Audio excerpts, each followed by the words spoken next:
क्या आपको पता है कि केजरीवाल जी को गिरफ्तार क्यों किया है? केजरीवाल जी को एनडीए के एक एमपी के बयान पर गिरफ्तार किया है। उनका नाम है मगुंटा श्रीनिवासलू रेड्डी यानी एमएसआर। एमएसआर आंध्र प्रदेश से एनडीए के एक सांसद हैं। एमएसआर ने ऐसा क्या बयान दिया जिससे आपके मुख्यमंत्री केजरीवाल को गिरफ्तार कर लिया? 17 सितंबर 2022 को एमएसआर के ठिकानों पर ईडी की रेड हुई। उनसे पूछा गया कि क्या वो कभी केजरीवाल जी से मिले हैं।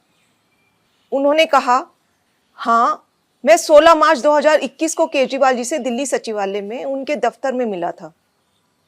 मैं दिल्ली में एक फैमिली चैरिटेबल ट्रस्ट खोलना चाहता था। उसके लिए दिल्ली के सीएम से जमीन के बारे में बात करने गया था। केजरीवाल जी ने कहा, लैंड एलजी के पास है, एप्लीकेशन दे दो, हम देखते हैं, और कहकर चले गए।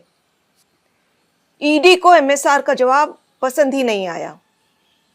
ईडी ने कुछ दिन बाद एमएसआर के बेटे राघव मगुंटा को गिरफ्तार कर लिया। फिर से एमएसआर के और बयान लिए गए, मगर वो अपना पहले वाला बयान ही दोहराते रहे क्योंकि वही सच था, और उनके बेटे राघव रेड्डी की बेल खारिज होती रही। इस दौरान सदमे से राघव की पत्नी यानी एमएसआर की पुत्रवधू ने आत्महत्या करने की कोशिश की और उनकी बूढ़ी मां बहुत बीमार हो गई। इन सब को देखते हुए बेटे के लिए बाप भी टूट गया।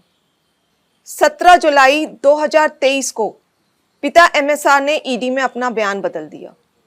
उन्होंने अब कहा, 16 मार्च 2021 को मैं केजरीवाल जी से मिलने गया था। मुश्किल से 4-5 मिनट मुलाकात हुई। वहीं 10-12 लोग बैठे थे। मेरे कमरे में घुसते ही केजरीवाल जी ने मुझसे कहा कि दिल्ली में आप शराब का काम शुरू करो, बदले में आम आदमी पार्टी को 100 करोड़ रुपए दे दीजिए। केजरीवाल जी से ये मेरी पहली और आखिरी मुलाकात थी। इस बयान के बाद अगले ही दिन एमएसआर के बेटे राघव रेड्डी को ईडी ने बेल दिलवा दी।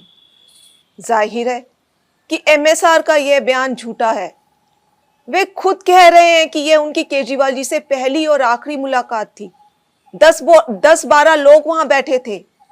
अगर किसी को किसी से पैसे मांगने भी थे तो वह क्या कोई किसी अजनबी से पहली मुलाकात में ही 10-12 लोगों के सामने इस तरह पैसे मांग लेगा? जाहिर है कि एमएसआर के बेटे और परिवार को 5 महीने बुरी तरह प्रताड़ित किया गया। इसीलिए एमएसआर ने अपने बेटे को बचाने के लिए झूठा बयान दिया, और इस बयान को देने के बाद 2 दिन में ही एमएसआर के बेटे को बेल मिल जाती है।